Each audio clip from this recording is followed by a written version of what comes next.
कोशिश करने लगा, लेकिन जैसे ही वो थोड़े नींद में जाता कि उसकी सांसें फूलने लगती। इस बीच कब सुबह हुई राहुल को पता ही नहीं चला। सुबह राहुल जागा तो बहुत थका हुआ था। कल रात न जाने राहुल किस तकलीफ में। अरे बेटा, तुम पूरी रात स्टोर रूम में क्या कर रहे थे? मैं स्टोर रूम में? नहीं माँ, मैं तो थका हुआ था और सारी रात तो बस सोने की कोशिश करने में गुजरी। राहुल की माँ को कल रात उनके घर के स्टोर रूम में किसी के होने का एहसास हुआ।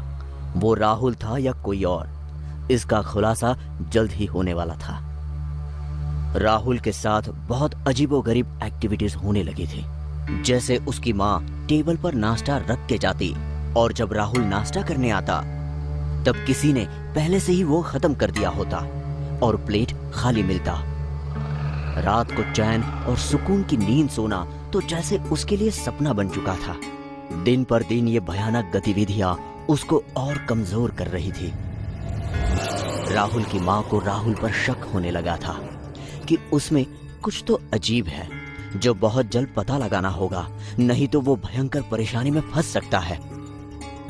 कई बार ऐसा भी होने लगा था जब राहुल के अंदर से कोई और बोलता और अब उसके बाल भी झड़ना शुरू हो गए थे। उसको आंखों से बहुत कम या ना के बराबर दिखाई देता और उसे बिल्कुल ऐसा फील होता जैसा अब वो बूढ़ा होने लगा है। दिन पर दिन उसकी हड्डियां कमजोर होने लगी थी, चेहरे पर झुर्रियां बढ़ गई थी, दांत टूटने लगे थे। बिल्कुल उसकी हालत अंदर और बाहर दोनों तरीके से एक बूढ़े आदमी जैसी हो गई थी।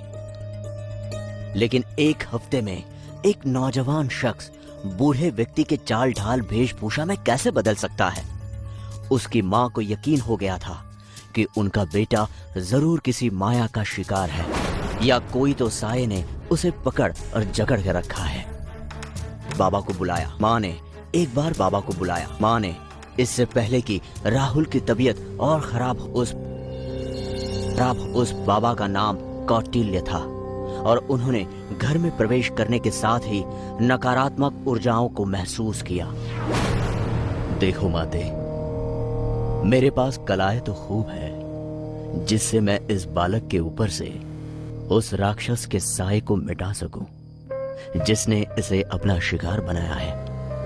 मैं आज आधी रात को पुराने कब्रिस्तान के करीब एक योजना करूंगा, लेकिन याद रहे मध्य रात्रि 12 से 3 के बीच हो रहे इस विधि के दौरान कोई भी शख्स वहां मौजूद न रहे।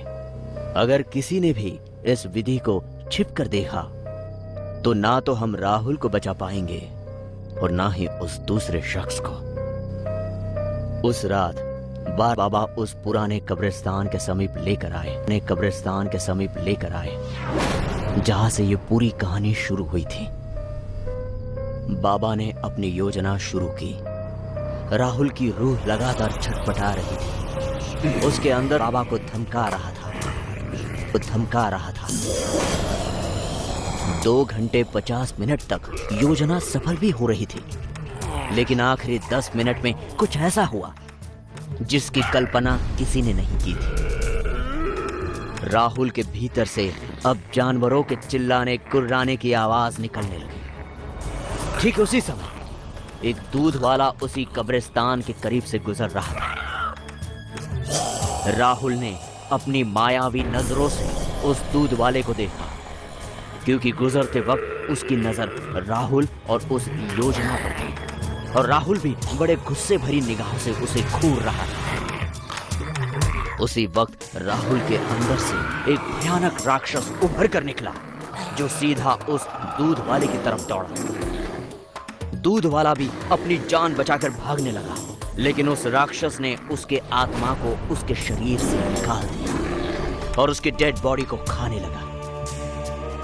तभी राहुल की आत्मा उसके शरीर से निकल गई और फिर वो शैतान राहुल के मृत शरीर को उसी कब्रिस्तान में ले गया जहां राहुल ने सबसे पहले उस शैतान को डेड बॉडी खाते हुए देखा था।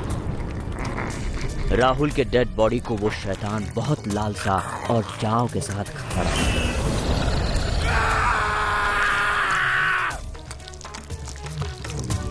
वो बाबा भी अपने रास्ते चले गया।